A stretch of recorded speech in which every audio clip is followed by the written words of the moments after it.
Hello everyone, good morning, welcome back to my another blog. कैसे हैं आप लोग? ईश्वर से मेरी प्रार्थना आप सभी स्वस्थ और खुशहाल रहें। तो आज के इस ब्लॉग में मैं शेयर करने वाली हूँ busy Sunday and Monday blog.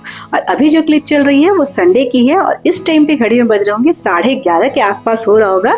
हम लोग जस्ट अभी घर से ब्रंच कर गए थे गाड़ी की डिलीवरी लेने, मतलब मेरी नई स्कूटी की डिलीवरी लेने। स्कूटी जो था मेरी ना पुरानी वाली, उसे देकर मतलब एक्सचेंज करके ये नई स्कूटी मैं ली हूँ।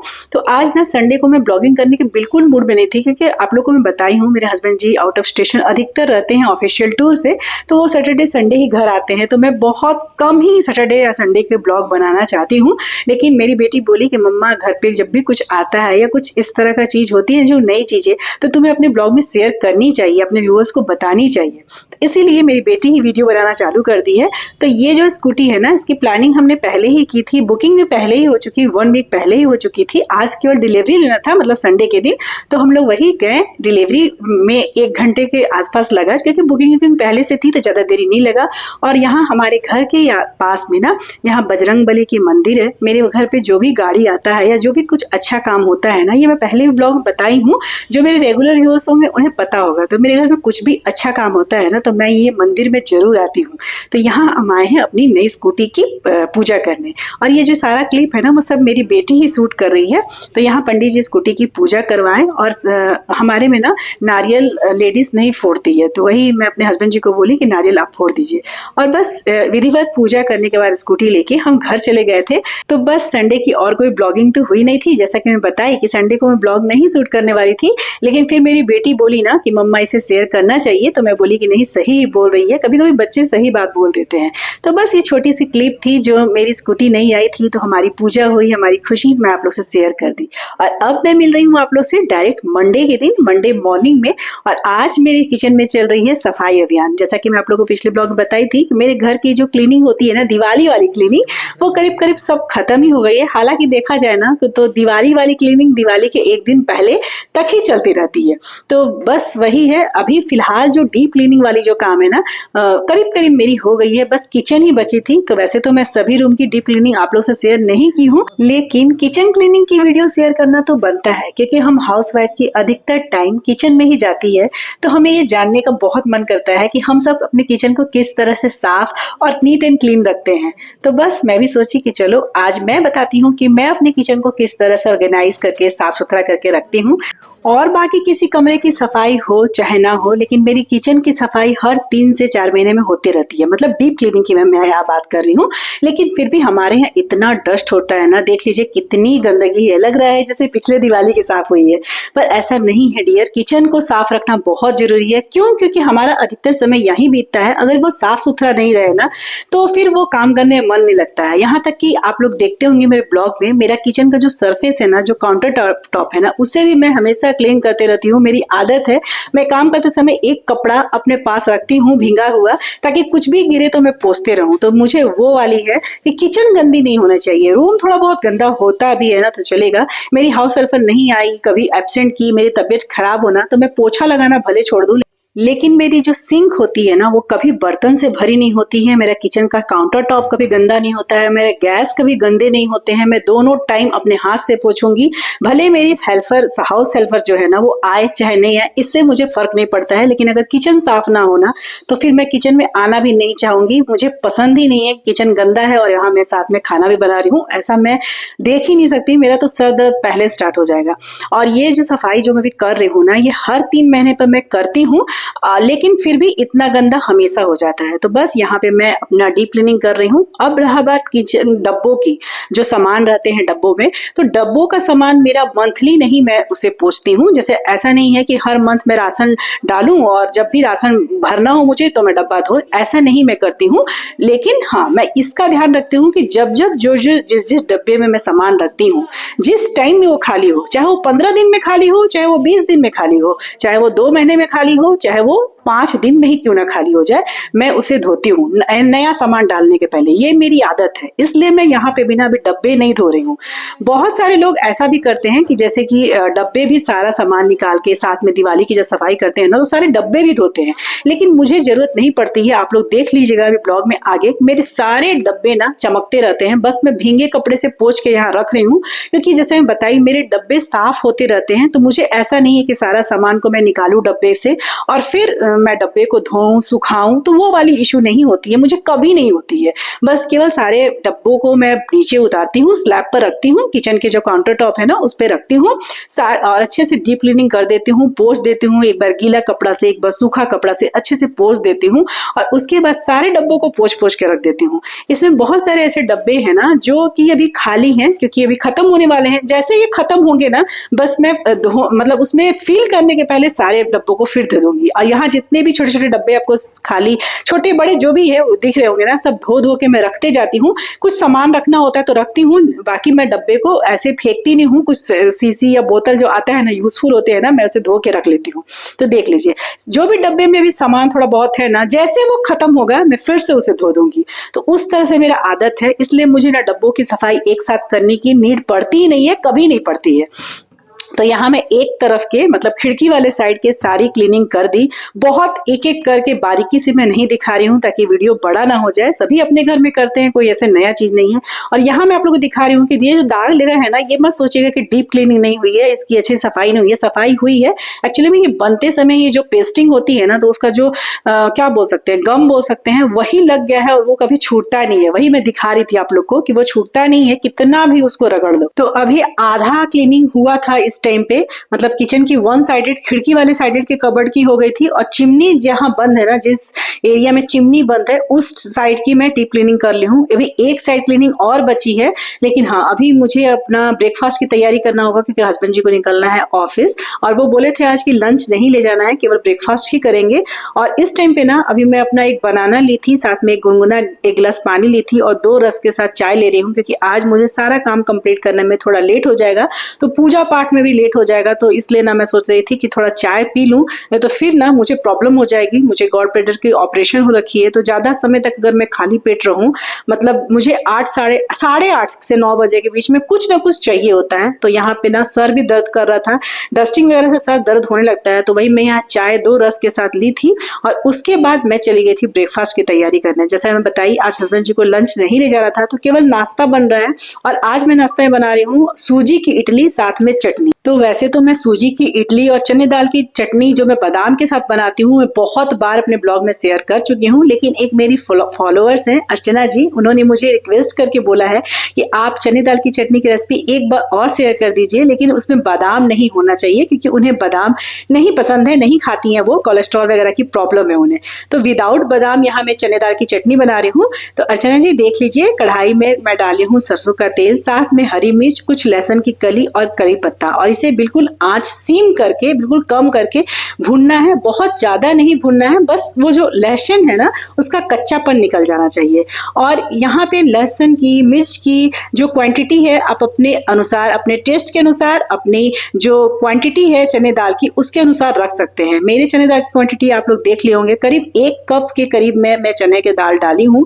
और बिल्कुल आंच यहाँ सिम रहना चाहिए, कढ़ाई का आंच मतलब गैस के जो बर्नर है ना वो उसको फ्लेम को बहुत कम रखना है। अगर फ्लेम ज्यादा रहेगा तो दाल भूनेगा नहीं, कच्चापन रह जाएगा, बस दाल जल जाएगा। तो सभी सारी मेथड को एकदम सीम आंच पर, मतलब बर्नर को कम करके ही करना है, एकदम सीम करके। यहाँ पे मैं सभी चीजों को पहले भूनी थी, लहसुन मिर्च और करी पत्ता को, और उसके बाद चना का दाल डाल के भून रही हूँ। चने दाल और बादाम की जो मैं चटनी बनाती हूँ ना, इसका भी सेम प्रोसेस है, बस इसमें सिर्फ बादाम नहीं है, सिर्फ और सिर्फ चने का दाल है। और जब तक वो भून रहा है आंच बिल्कुल सीम है, बीच बीच में मैं उसे भी चलाते रहूंगी, लेकिन साथ में सूजी को मैं थोड़े देर के लिए भिगो दूंगी, दही में फूलने के लिए छोड़ दूंगी, ताकि इसकी इडली ना फ्लॉपी वाली बने। तो यहाँ करीब आधा केजी के करीब में दही होगा, उसमें मैंने नमक डाली हूँ और अच्छे से उसे फेंटी हूँ थोड़ा पतला करके। और यहाँ पे मैं अभी सूजी ले रही हूँ, सूजी जो कि मैं हमेशा पतंजलि का यूज करती हूँ। पैकेट काट रही थी तो मैं सोची आप लोगों को दिखा दूँ। ये बहुत बारीक वाली सूजी आती है, आप चाहें तो मोटी वाली जो सूजी अगर रहे ना तो उसका भी बन सकता है, आप एक बार उसे ग्राइंड कर लीजिएगा तो इडली अच्छा बनता है। तो बस ये बारीक वाली सूजी है, इसे अच्छे से मिलाना है। पानी मुझे कम लगेगा तो मैं पानी भी डालूंगी। दही ऐसा नहीं कि पूरा मैं दही के साथ ही बनाती हूँ, थोड़ा सा पानी डालती हूँ। लेकिन हाँ, सूजी की इडली बनाते समय ये बात का ध्यान रखना चाहिए जरूर कि सूजी और दही की क्वांटिटी ना करीब करीब बराबर होना चाहिए। मतलब ऐसा नहीं है ना कि सूजी आधा केजी ले लिए और दही बिल्कुल थोड़ी सी ले लिए, 100 ग्राम या 150 ग्राम, फिर उतनी फ्लफी नहीं बनती है। अगर आप बराबर रखिएगा ना तो बहुत अच्छी इडली बनती है। हालांकि उन्होंने इडली की रेसिपी नहीं मांगी थी, लेकिन मैं सोची कि एक बार फिर से बता देती हूँ, जो अगर जानना चाहते हो। अगर आप दही और सूजी की मात्रा बराबर रखिएगा तो इडली बहुत अच्छी बनती है। दही जितना कम होगा ना, इडली का फ्लफीनेस उतना ही कम होता है। तो यहाँ पे देखिए मैं अब उसे अच्छे से फेंट कर रख दी थी, ढक के रख दी थी। और यहाँ मेरा दाल भी तब तक भुन गया था।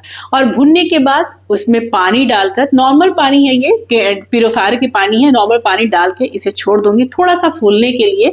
हालांकि आज मेरे पास ज्यादा समय नहीं था, ऑलरेडी डस्टिंग में मैं लग गई थी तो थोड़ा सा लेट हो ही चुका था, इसलिए मैं बहुत देर तक तो आज नहीं फुला पाऊंगी। लेकिन हाँ, फिर भी 20-25 मिनट में फुलाई थी। जितना देर ज्यादा रहेगा उतनी चटनी जो होती है ना स्मूथ बनती है। मतलब अगर आप आधे घंटा या 45 मिनट के लिए आप उसको भिगो देंगे ना दाल को तो बहुत स्मूथ चटनी बनती है।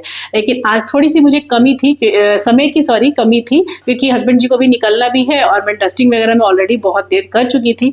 एनीवे, तो उसे मैं रख दी हूँ ढककर, साथ में दाल को भी, सूजी को भी ढक के रख दी हूँ, साथ में मैं दाल को भी थोड़ी देर पानी में छोड़ दी हूँ। और यहाँ मैं तड़का भी साथ साथ लगा ली हूँ, क्योंकि मेरी हाउस हेल्पर आ गई थी इस टाइम पे, तो उसे सारा बर्तन भी खाली करके साथ के साथ देना है। तो मैं सोची कि कढ़ाई गर्म है, मैं तड़का लगा के रख देती हूँ और जैसे ही चटनी पीसूंगी, तड़का मिलाऊंगी, फिर उसे कढ़ाई भी दे दूंगी ताकि वो मल ले।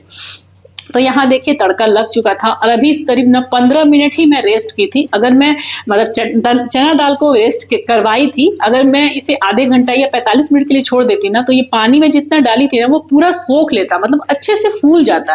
लेकिन आज थोड़ा कमी था समय, इसीलिए मैं जैसा बताई, साथ में मैं नमक डाल दी हूँ और बस इसे मिक्सी चलाना है और अच्छा सा ग्राइंड करना है, एकदम पतला।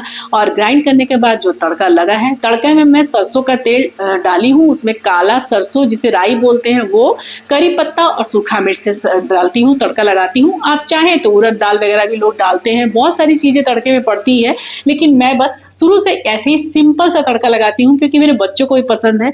और इडली जो बन रहा है ना, ये मेरी बेटी स्कूल से भी आके खाएगी, उसे पसंद है। तो हस्बैंड जी ब्रेकफास्ट करेंगे, मैं ब्रेकफास्ट करूंगी और जो बचेगा उसे मैं अपनी बेटी के लिए रख दूंगी, क्योंकि वो सुबह सुबह स्कूल गई थी तो नहीं बन पाया था, तो उसे मैं कुछ और दी थी स्कूल में, मतलब लंच के बॉक्स में, इसीलिए। तो देखिए यहाँ मेरी सूजी भी है, वो भी ढक देती हूँ, चटनी भी मेरी रेडी हो गई है। तो अब इडली बनेगा गरम गरम।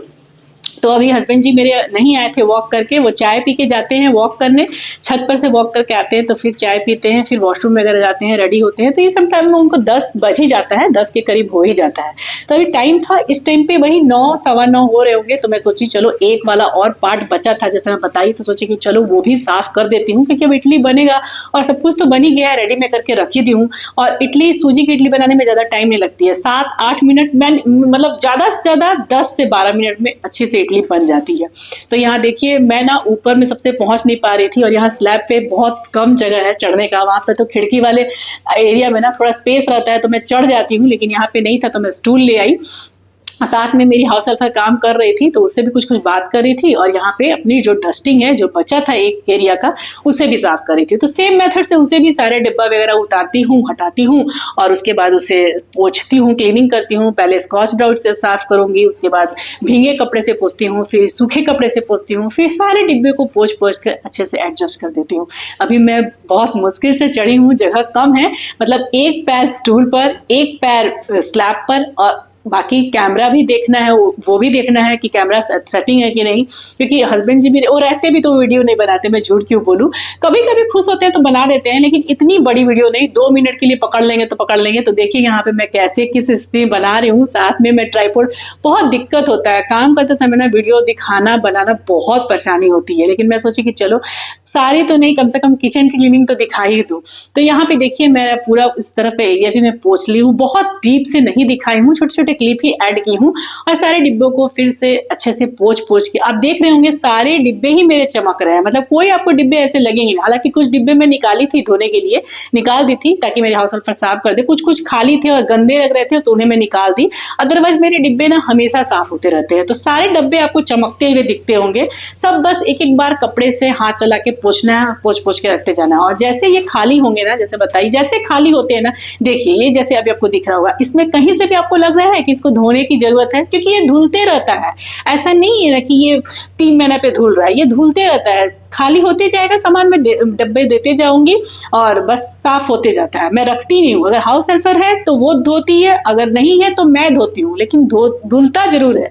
तो बस यहाँ पे बस सभी चीजों का, ये छोटी छोटी जो चीजें होती है, जो डिब्बियाँ आपको दिख रही है ना, इसमें मैं जवाइन, मंगरेल, जीरा, मतलब जो रेगुलर काम आती है ना, छोटे छोटे मैं डिब्बों में रखती हूँ।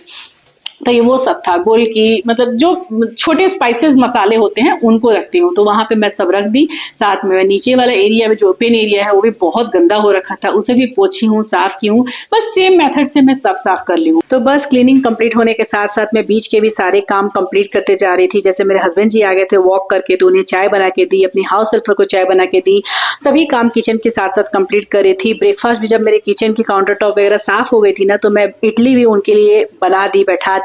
और वो नहा कर जब आए तो उन्हें इडली में दे दी थी और उसके बाद उनके रहने में ही मैं चली गई थी नहाने। तो आज के ब्लॉग में मैं मंडे मॉर्निंग तक के ही रूटीन को शेयर की हूँ, क्योंकि शाम में मुझे जाना है अपनी फ्रेंड लोग के साथ। थोड़ा सा छोटी सी हम लोग गेट टुगेदर रखे हैं सब फ्रेंड्स मिलके, तो बस वहीं जाना है, इसलिए ना इससे आगे की ब्लॉगिंग नहीं हुई है, मतलब मॉर्निंग रूटीन ही दिखा पाई हूँ। तो देखिए यहाँ मेरी किचन बिल्कुल नीट एंड क्लीन हो गई है। दोनों एरिया में अच्छे से साफ कर ली हूँ। नीचे के एरिया में पहले ही साफ कर ली थी, तो सारा किचन मेरा साफ हो चुका है। लगभग मेरे घर की सारी जो सफाई वाली होती है ना, डीप क्लीनिंग वाली अभियान, वो कंप्लीट ही हो गई है। और इस टाइम पे मेरे हस्बैंड जी चले गए थे अपना ऑफिस, और ये है मेरा ब्रेकफास्ट बोलिए, ब्रंच बोलिए, जो भी बोलिए। 4 इडली, ऐसे तो मैं 3 इडली खाती हूँ, लेकिन जैसा कि बताई शाम में मुझे बाहर जाना है तो मैं यही पोर्शन रखूंगी इस टाइम का अपना।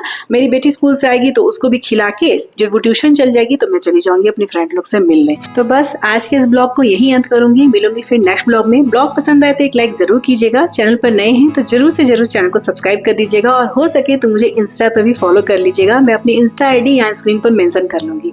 तो मिलूंगी फिर नेक्स्ट ब्लॉग में, तब तक के लिए बाय बाय, टेक केयर, जय माता दी।